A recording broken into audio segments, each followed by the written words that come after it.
I'd like to introduce you to the LUMIX Tether from Multicam app, an app designed for cameras like the LUMIX BGH1, which allows you to control up to 12 cameras at once from your Mac or PC.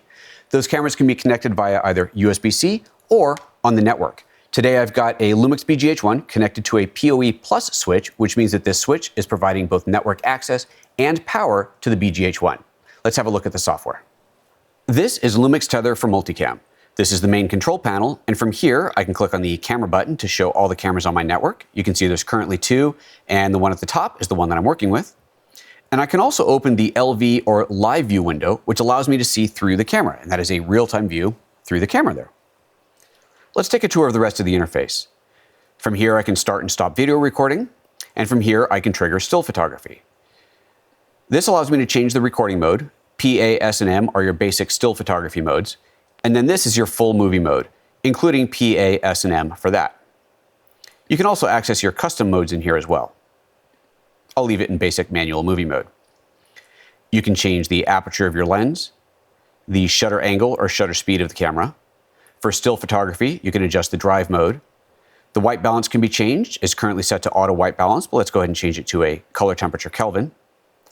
The ISO of the camera can be adjusted here.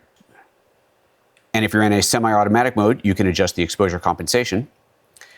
For still photography, you can change the picture size and picture quality. And for cinematography, you can change the motion picture recording quality, and you can even filter it here to show you only the results that you want. In this case, I'm filtered to show only 2997 frame rates and resolutions of 3840 by 2160. I can change the focus mode from autofocus to manual focus, but while in autofocus, I can actually click on the scene over here in the live view window to choose what part of the scene I want to focus on. And as you can see, the camera autofocuses wherever I click. You can also choose the autofocus mode here. I currently have it set to one area. You can set the photo style, where you have access to all the photo styles in the camera, including the custom ones. And from here, you can also fine-tune that photo style if you want to.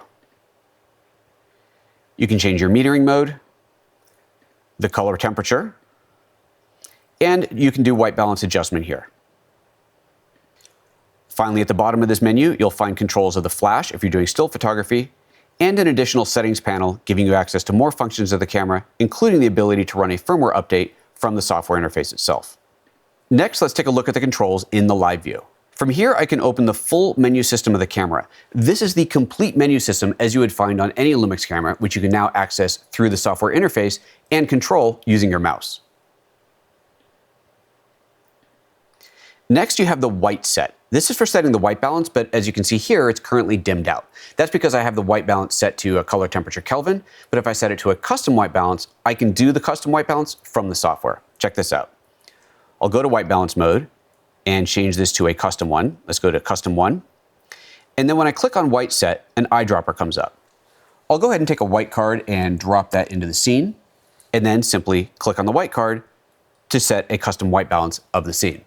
Incidentally, if you click the white balance and it says white balance failed, that's probably because your white balance chart was too far off to the edge of the scene. So just make sure you position it more towards the center of the scene and try again.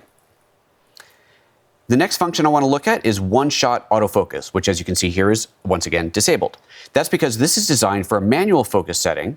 Let's go ahead and switch it to manual focus. And then wherever I position the focus point, once I click on one-shot AF, it'll focus on that area. This allows you fantastic control over your focus. Just put the focus control point wherever you want, click one-shot autofocus, and it'll focus right there for you. Next, you have some overlays, including a level gauge overlay, a grid, and a grid line, which are customizable. And then the shear overlay mode, which is handy for still photography. You can enable a histogram, plus you have a zoom in scale, which simply punches into the frame, allowing you critical focus. From here, I can actually adjust the manual focus by clicking on these arrows here, so that I can control it very, very precisely. There's a live view rotate, so if you've mounted a camera upside down, you can flip the live view here in the software.